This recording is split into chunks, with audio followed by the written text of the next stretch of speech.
Welcome. Thank you so much for joining us today. I know everyone is so busy, so we really appreciate you taking the time to come join us, and we do think that it's going to be worthwhile because we have a lot of knowledge to share here.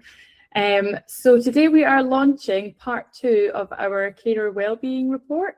So last month we launched part 1, which was all about the data from over 151,000 carer check-ins in the last year. We had a 20-minute lunch and learn on that, which you can catch up with via the website.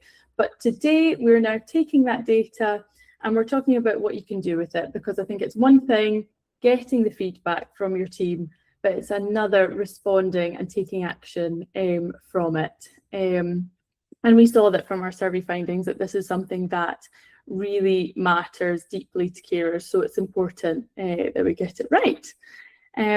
So a quick introduction, my name is Alex. I am part of the Nurse Buddy marketing team, and for those of you that aren't familiar with us, we are a home care software team with Finnish roots. So our desktop management software, our carer app and our family portal are widely used across the UK, Ireland and Europe.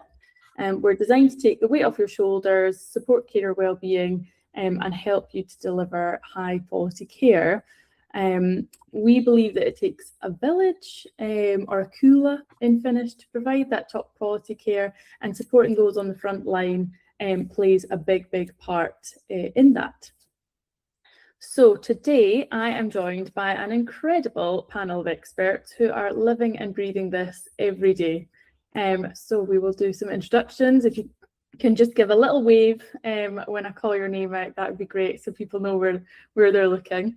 So first up we have Rachel Kelso. She is the founder of Home Care Voices.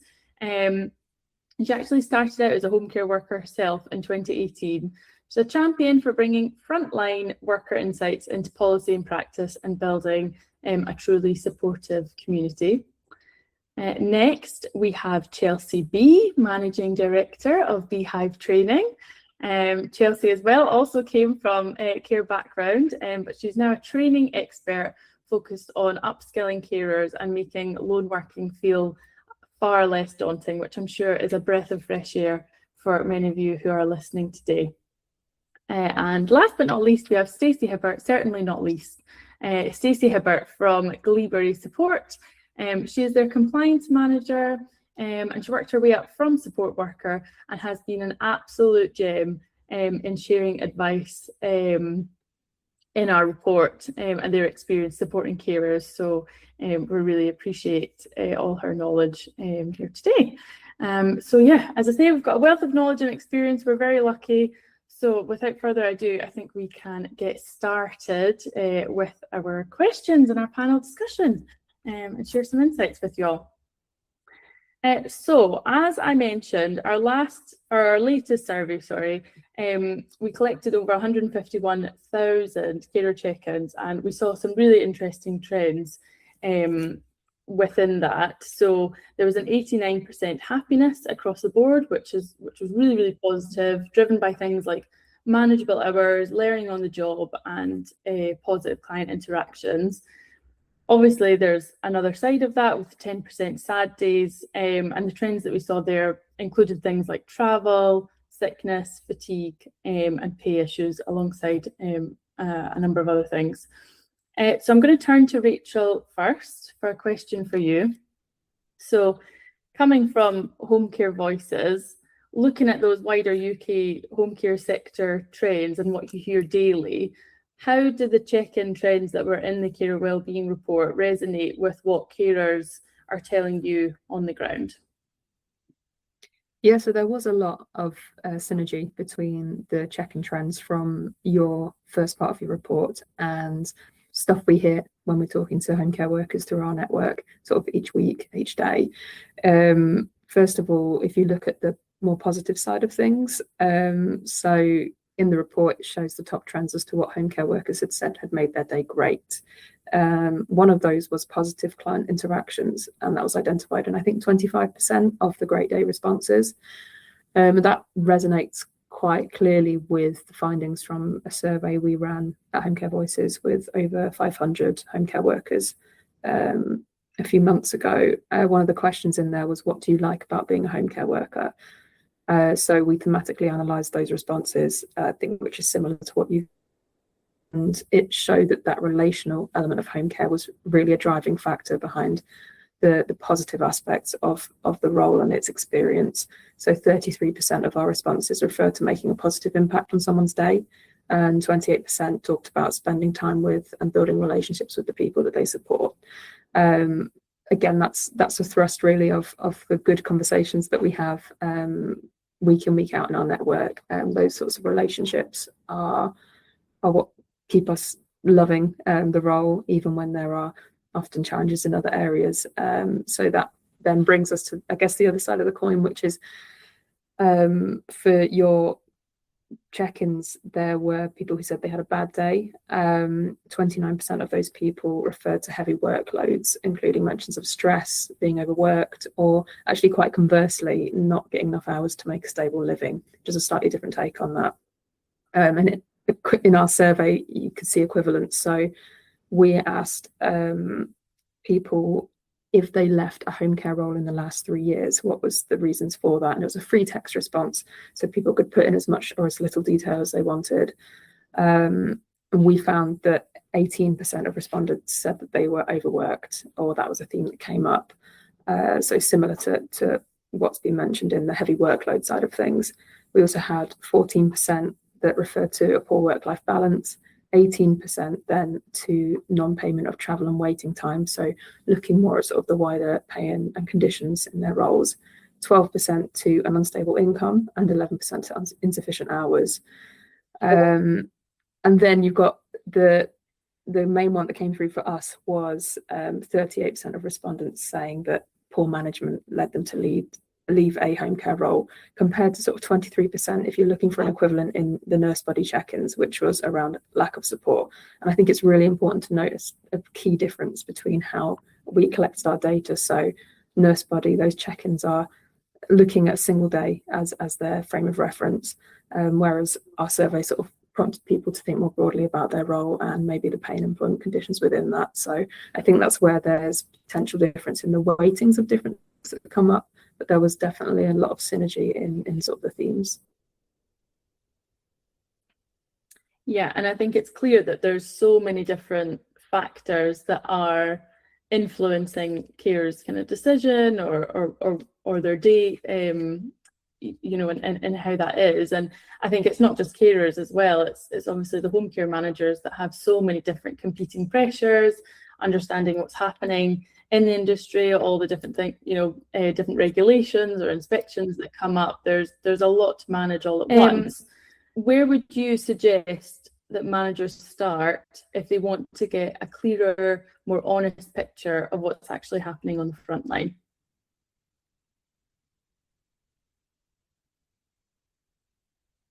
Yeah, so with a full appreciation of how crazy the workloads usually are in those office environments, home care agencies. So I've worked for 3 different home care agencies on the front line, but I've also had some exposure to life in the office, and I, you know, run a company myself, so I know what it's like. But that aside, I think the best is try to keep some really proactive, regular communications with all members of your team.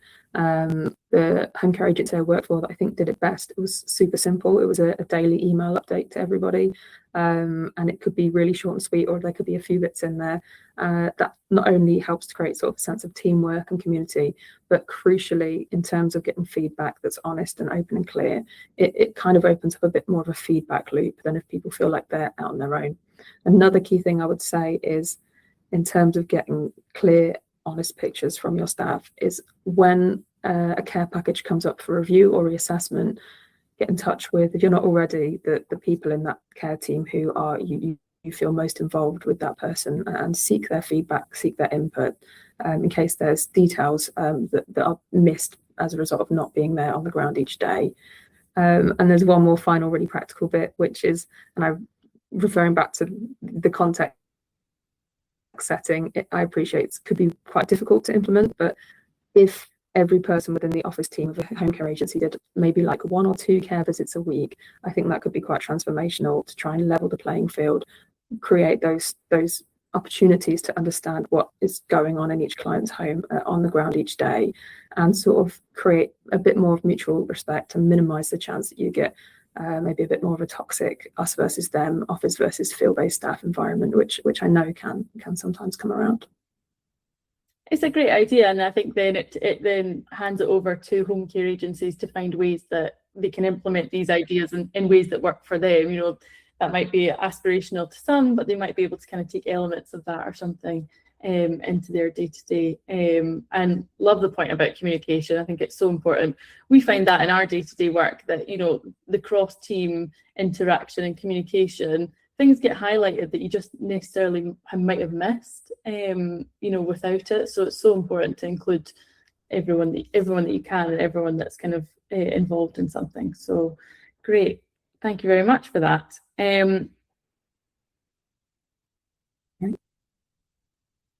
So I think now I want to kind of shift attention to frontline confidence and how we can encourage that within home care teams. We have a management playbook within part 2 of our Carer Wellbeing Report on this topic, because we found that 16% of comments specifically cited learning, shadowing, development as key drivers for carer satisfaction. So it's obviously a huge, it's got a huge impact behind it, training, but it can also be treated as probably simply just a compliance checkbox as well. So moving to you, Chelsea, as our resident expert on training here on the panel, how can agencies rethink upskilling and training so that it actually builds day-to-day confidence for lone workers on the road? I think one of the things that companies have now gone to is have they ticked the box, like you said, it's the check, you know, check they've done it. Completing training and understanding training are two very different things. People can go and their e-learning, which we seem to have gone more towards, but does that person actually feel confident in actually applying that training in the actual space that they're going to be working in? It's all well and good doing your e-learning on basic life support, but when you're in somebody's house at 8 o'clock in the morning and you've just found them, does that training come to your head, or do you need to feel much more confident in how you deal with it? I'm a great believer that we often talk about person-centered care, but do we actually talk about person-centered learning? And looking at your staff as the individual they are and how they like to learn. If you can get to the crux of how they learn and bring them confidence in that learning, that is where you'll be able to find that confidence going forward. A lot of care staff actually learn by doing much more practical scenario-based learning as well. And e-learning has its place, but we have lost that classroom element of having discussions, putting things into place and actually practicing things sometimes. And especially as a lone worker in the community side as well, you know, it's not like working in a care home. In a care home, if something happens, you've got a team of people maybe next door, just down the corridor for you. In domiciliary care and home care and out in the community, you haven't. You have people maybe on the other end of a phone, but they can't actually see.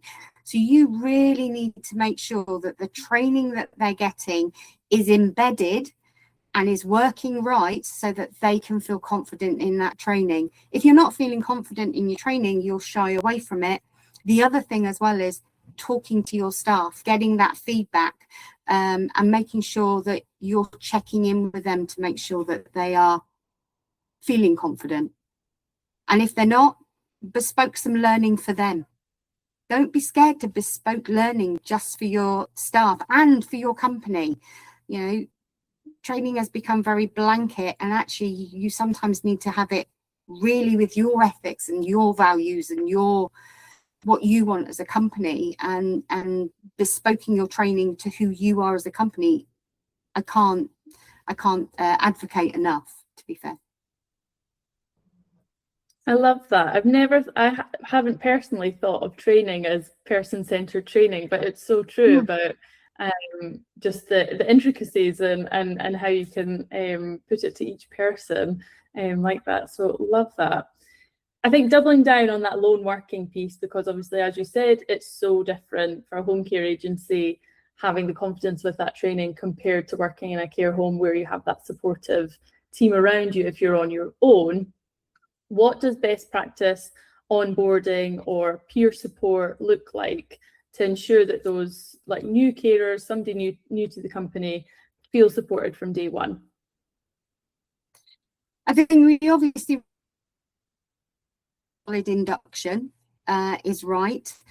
There is an element of making sure that there are e-learnings done prior to anybody going. When you send out people into the shadowing and shadowing out the field, have you actually taught your staff how to shadow new staff? Have you taught your staff that you are sending out your new staff with how to give feedback and support that person in the right way? We do send people out a lot with just another person, you know. We sometimes will say, oh yeah, they've got a bit of experience, but that doesn't necessarily mean that you know how to give feedback to that person in the right way. So I think also having your senior level checking in with them. How did your day go? How did your visits go? Anything you want to talk about? We sometimes leave it till supervisions before we ask, how's it going? And I think it should be a much more of a regular question that we're asking, because that's where you'll be able to get that feedback and then use that feedback in the right way, put it back into your training and actually utilize that feedback in the right way. Perfect. Thank you very much for that, Chelsea. It was really helpful. It would be great to hear from you, Stacey, here as well, for a provider perspective. Get my lips around that word. At Gleebury Support, how do you balance giving? Because, you know, I think sometimes when you think of training, you potentially just think of that first start of a new carer joining, onboarding, and that. But you've also got staff there that have been there potentially a long time, but still need that training and that development and that support over the years. So how do you balance giving seasoned carers the autonomy that they've earned while also ensuring that they feel actively supported when challenging situations arise?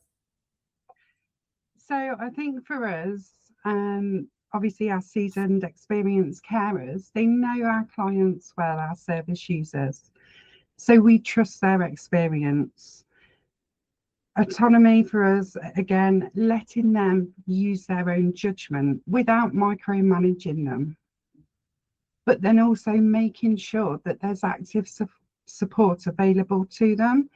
So again, for Gleebury, that looks like managers out in the field, working with our carers day in, day out. We're not sat behind a desk, we're actively out there. We hear and see things that we can check in and, you know, manage that way. We also make sure that we're always reachable to all of our carers whenever they need that check-in call. That could be that they need a debrief because they've had a really mind-blowing day. It could be that they just want some guidance on what to do, how to make a decision, or it could be that they need to escalate something to us. But I think a key point in that as well is removing that fear of blame. So giving them the confidence to be able to approach us and talk to us about things without blame there, just looking at what we need to do. I think that is key. Yeah, I love that. Just being there as that support network and removing that blame so that carers do feel like they can just be open and honest with you, because it's the way that we all grow. We all make mistakes and things happen, and that's really great to hear. Thank you very much, Stacey. So we've looked at those kind of wider UK sector trends. We've looked at frontline confidence now. what we can shift attention to now is how we actually action the feedback that we get from carers. So when they're coming to us either over a survey, in person, what are we doing with that feedback? So just to frame this and why we kind of wanted to have this as a topic of conversation, we found in our Carer Wellbeing Report over the last year that 76% of carers who reported a lack of team or management support categorised their day as super sad. So that's the worst possible outcome that they could have chosen from not feeling supported. So it really shows that, you know, that lack of support really has a profound impact on those working on the front line. So what we really need is transparent response and recognition for carers. And, you know, it's not probably always easy to do it, but I think this panel have some really great insights and tips to give those listening today. So Stacey, I'm going to turn to you first. As we know, carers can sometimes feel a bit hesitant to share the raw, real feedback, as you've said, you know, in case there's blame, or in case they worry that nothing will change, or that they're not listened to. How have you built a culture at Glebary Support where carers feel safe to speak up? As soon as you say this to me, the TikToks come in my head. You know, we listen and we don't judge. Oh, yeah. So I think for us at Glebary, we just create that open door policy. You know, I like to think the reason our carers feel safe sharing their feedback, their honest feedback, is because we are transparent with that. So every Monday morning, when we have our staff satisfaction surveys come in from Nursebody, we take a screenshot of it and we share that with the team. So we're not hiding any of the data. Everything that we can see, we're sharing with them. It was key for us not to let it become a tick box exercise. You know, if the score's dipping or we see something where someone's not happy, then we send out a message saying, we can see it's been a tough week. Who needs support? Pick up the phone, check in with us. And I think it does obviously rely on our carers being honest with us, because without their honesty, we can't make the changes. But once you get that honesty from the carers and they see results, changes, they feel that support, it then drives that trust in the system for them to speak up honestly going forward. But I think the key is they need to see something change, or they need to feel heard and listened to, for that feedback to be a two-way thing and to keep coming. Yeah, really love that. It's very very on point for the TikTok videos there. That's definitely a great reference that you made. But having that open door policy and yeah, just having that support there makes such a world of difference. Do you have a practical example of just a small operational tweak that you made based on feedback that you got from the team that has had an impact on either the morale or retention at Glebary Support? Yeah, so obviously my role as compliance manager means that I spend a lot of time chasing people to make sure they've done documentation correctly, you know, medication signed for and things like that. It can create this cycle that, oh, Stacey's nagging me again. Oh, what does she want now? You know, and it can create, I guess, that sense of a low morale in the team and a bit of friction there. So I utilise Nursebody and we utilise the Carer Appreciation Centre. I still ask the people who hadn't done what they needed to do it, but I started turning my focus onto the people who had done what they needed to do, and putting energy into praising the people that rocked up on time, did what they needed to do, And I sent out little cards on the Nurse Buddy app. So as soon as they logged in, it popped up and it'd say, "You're ace, well done. You've smashed it. Great work." And I think that in itself then kind of created a sense of competitiveness across the team. It was, "Have you got a card from Stacey today? Oh, I've got a card. Did you get one?" And it then become like this friendly competitiveness. And the focus was, "I've got to get this done so I'll get a card this week." So actually just shifting my mindset and I guess focusing on the positives there worked really well for us, and it did improve, the compliance from that perspective. So that worked really, really well for us.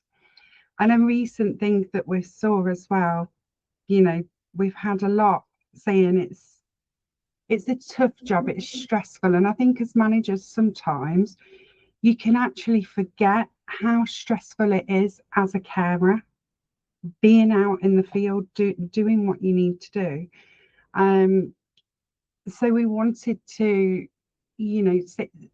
get the word out there to our carers. We hear you, we understand. So we've created some mental health goodie bags, and we had a mental health focus week. And yeah, it was our way of giving back to the carers, saying, we know it's a hard job, we hear you, please enjoy this on us. And again, I guess it reinforced that communication that just filters down through everything. So that seemed to go really, really well with the team. Love that. It's just those small points of recognition, really, isn't it?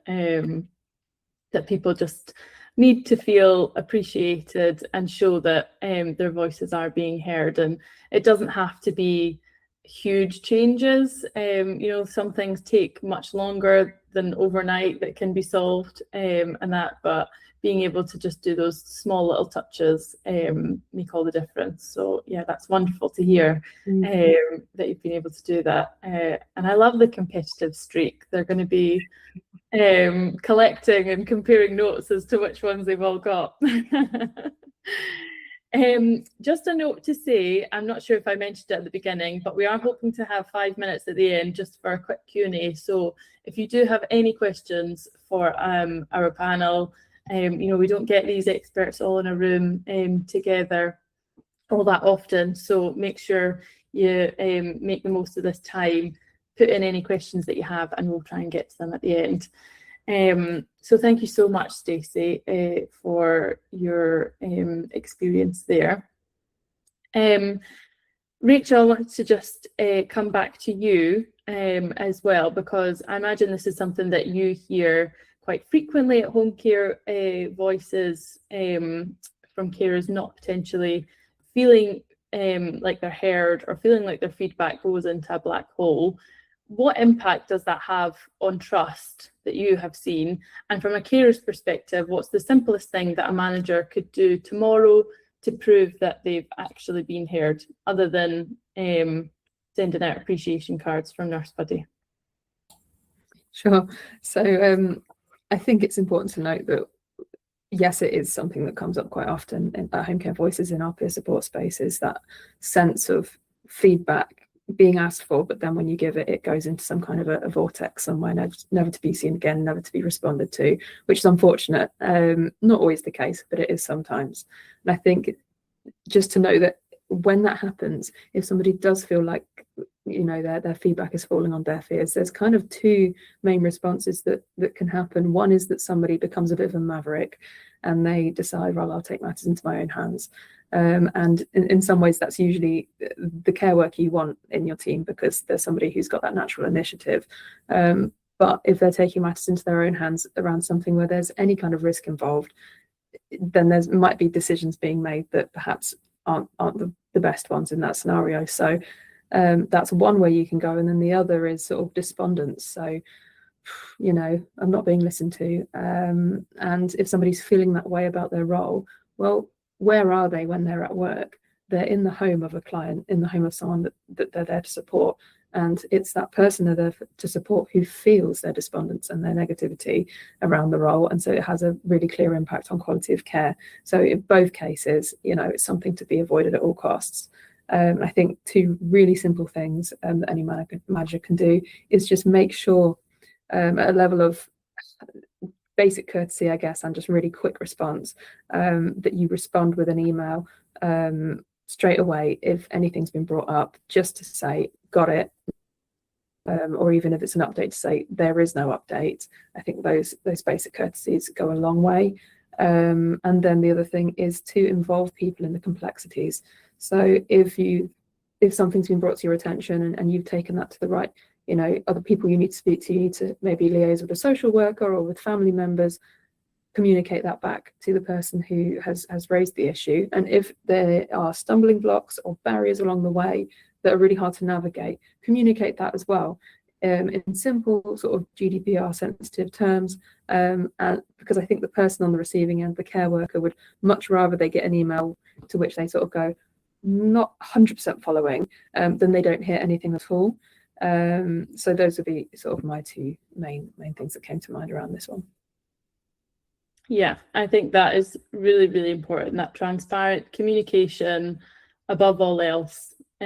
Just make sure that you're actually getting back to the person. I think that's so important to remember. Thank you very much. I think we've got a quick minute for just an extra question here. So Chelsea, I'm going to come back to you. If there's a recurring challenge that a carer or that carer feedback highlights, how can managers use that insight to adapt ongoing training rather than just treating it as a one-off operational issue? Yeah, I think it's very obvious from what Stacey and Rachel have both said. You're getting feedback, you need to utilize it in the right way, and you need your staff to actually see that you are using it. So it's things like actually saying, we recognize that this is something difficult, so we're going to change the way we train this for you. Let's have a look at a different way. But it also goes back to what I was saying earlier about having person-centered training, and company-centered training as well.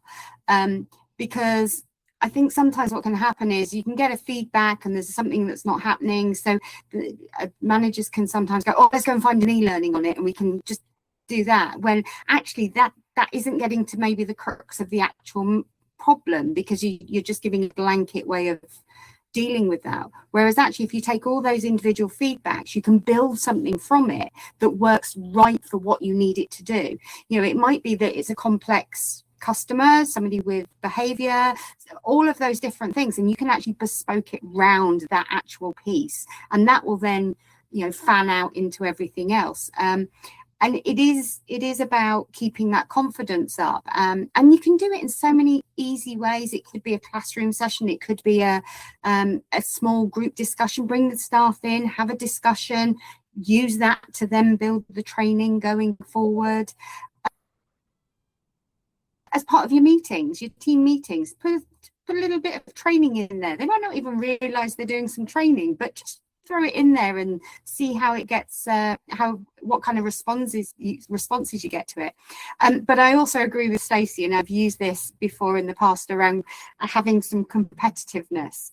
I have gone into companies that were really struggling with their training and getting people motivated in their training, and one of the best ways I did it was, first of all, I found out how each of them learned and how I could support them to get where they needed to be with their learning. But then I printed out the training matrix, and it's amazing how quickly that'll go green when people think they're in competition with each other. And it is just sometimes saying, thank you for doing that. You are a star. And we may be grown-ups, but we still like getting the little gold star from teachers sometimes. And I can utilize that sometimes. And managers can utilize that. Stacey's doing that with her cards through the system, and Rachel is recognizing people as well in exactly the same way. So people like to be appreciated. We don't always take it well as carers. We do sometimes shy away from being given appreciation, but we do recognize that it is a good tool to work with people, and they're being recognized, they're taught well, they're taught in a way that works for them, and they are appreciated by the company. And I've also got to say, having management seen out and about and being available is a huge part as well. Love that. Love the passion there, Chelsea, and love the idea around just being inventive and creative in the forms that you give that training. It doesn't have to just be a document or that to fill in. There's different ways to do it to be interactive. So great. Thank you very much, few of you. Right. It has been wonderful to hear all the perspectives and insights, and I think there has been so much useful information shared there across those three sort of topics. So I want to end, before we go to Q&A, with a very quick fire question to you all. So 30-second answer. If a care manager that was watching today could make just one small change this week to better support their team on the road, what is your single piece of advice? And to kick things off, I am going to throw it to Stacey. Okay, I think my advice would be, don't be scared. Turn on the feature, get the feedback from your carers, because honestly, what's the worst that can happen? If you have genuinely got staff that aren't happy, then you're going to be giving poor care. So, you know, if you have got the unhappiness there, maybe it is time to invest and recognise your staff a bit more, but just do it. Love it. Simple, straight to the point, just do it. She's not sponsored by Nike. We'll go to Chelsea next, please. Training isn't just about producing certificates. It's about producing confident, competent people who can make really good decisions, especially when they're working on their own. By being person-centered with your learning, you can do that, and you're going to build a workforce that's compliant, but they're confident, capable, resilient. And if you're trusting your training, why are you not trusting your carers? Love it. Very good point. Very good point. And to close things off, Rachel, please, your single piece of advice. Yeah, so whenever anyone in the office spots an example of someone going the extra mile in the care team, drop them an email to say that you've noticed it and to thank them, and try to do that maybe like 3 times a week at least. I would just say that recognition doesn't always have to be for show, and sometimes when it's not, it can actually mean more to the person on the receiving end. Oh, that's so sweet. That's so nice. Yeah, we all know how nice an email like that can feel. So love that. Okay, thank you so much. I think that was 3 perfect pieces of advice there that we can all take away and start implementing straight away. So thank you so much. Right, that is our main panel discussion wrapped up. Before we move on to Q&A, I think we've got a couple of questions in the chat. My colleague Jane, who is busy in the background, is going to pop a link to download our report into the chat. It is nursebuddy.co/carer wellbeing. So we've now got part 1 and part 2 available. You will get all the data, but you'll also get a selection of management playbooks to help you through difficult situations. We've got an early warning matrix there to help you spot problems early and kind of interpret what feedback you might be getting back from your carers. We've got a wonderful case study to read through from Gleeberry's support with Stacey, and we were also very lucky to have Skills for Care walk us through their workforce pathway as well. So there's loads of information and support in there. It's well worth a download and a read, so please do take a look. Before we move on to Q&A, I just want to say as well that you will get emailed this recording, and we are also going to be sending out a very short survey to get some feedback on this webinar, because we had to be on theme. We've done a whole webinar talking about feedback, so we would like it for ourselves as well. So please do fill that out so that we can continue to make these resources suitable for you and the best that you need. So with all that said and done, let's move to Q&A and see what questions we have. All right, okay, right. First of all, we don't have a question, but we've got a suggestion. So that's interesting. So from Marilyn, competition invites not to be courteous and kind. Suggestion: instill healthy challenges, aspiration for excellence, how to bring the best out of your team. Yes, love that. Healthy challenges, aspiration. Yes, so trying to encourage everyone to do the best they can and make it like a team effort, I think, is what was meant by that, Marilyn. So really appreciate that input. That's really helpful. And we've got another lovely comment there as well. It's very helpful for managers and carers. I do have another question for the panel that I thought we could go into quickly. If you do have any more questions, we still have a couple of minutes, so please do pop them in the Q&A if you've got anything to add there or to ask of our panel. A lot of the things that we've kind of spoken about have potentially been things that we can do overnight or just implement, really quickly in order to, make sure that carers are feeling heard. But sometimes there are issues that managers can't simply fix overnight as well. So it would be great to hear what we think is the best way to respond to carers so that they still feel heard, even when a quick fix isn't necessarily always possible. Stacey, I don't know if you've got any kind of thoughts on that, working with your team. I think, again, just have those clear lines of conversation with them. I regularly say to our team, I'm human too. I don't always know the answers. Let me go and find it out. Or actually, I'm not sure. I need to think about how that would affect this. And I guess it's being open with them and letting them know that you are listening, you are hearing them. And just because it's not a quick fix, it's not a quick win, it doesn't mean that you're not doing anything about it. I think, engaging your staff a lot of the time in changes as well. We've started changing the way we're using the tasks on Nurse Buddy, and we've engaged our staff and we've said, okay, you've been using them for a couple of months now. What's your feedback on them? What's working? What's not? So again, involve your staff in the changes, I think really helps. Yeah, I love that. That's a really good piece of advice. Definitely getting that involvement.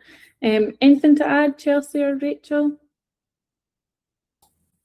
Yeah, sorry, Rachel. Go on, Rachel, you go first. Sorry, I think there was a bit of a delay for a second. So one thing I think that holds back some care workers from being really candid about feedback when it comes to what they're experiencing at work is, and it might be based on previous experiences at other companies, or it might just be based on an understanding of where they stand with their contract, for example, is they worry that if they are completely honest, there might be repercussions in terms of the hours that they're given, for example. Not the case, I'm sure, for people on this call and their companies, but there is unfortunately a lot of bad employment practice in the home care sector. And I think something that could go a long way to reassuring people in your team is if you were to recognise a trade union like GMB or Unison. Really nice to see a few of sort of the best practiced home care providers making sure that that's part of their model these days. And I think that just helps give people a peace of mind, really, that there is sort of a recognition of those other aspects to the home care role. And it means also that there's somewhere else that your employees can go to for advice around sort of some of the more nuts and bolts side of things. It doesn't have to be this is a tension to be introduced. It can be actually quite supportive in terms of showing your employees that you really do value them. Perfect. Yeah, that's some great advice and great perspective there. Chelsea, I've actually got a question here for you that I think would be good one for you to answer. So somebody has said, my carers hardly send feedback. How are you going to engage them to be able to support person-centered learning? So if you're not getting that feedback, how can you implement person-centered learning without that?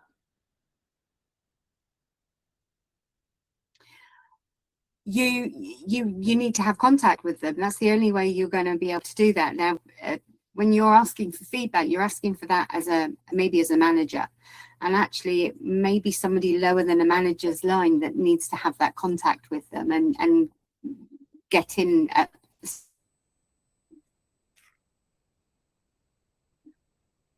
slightly lower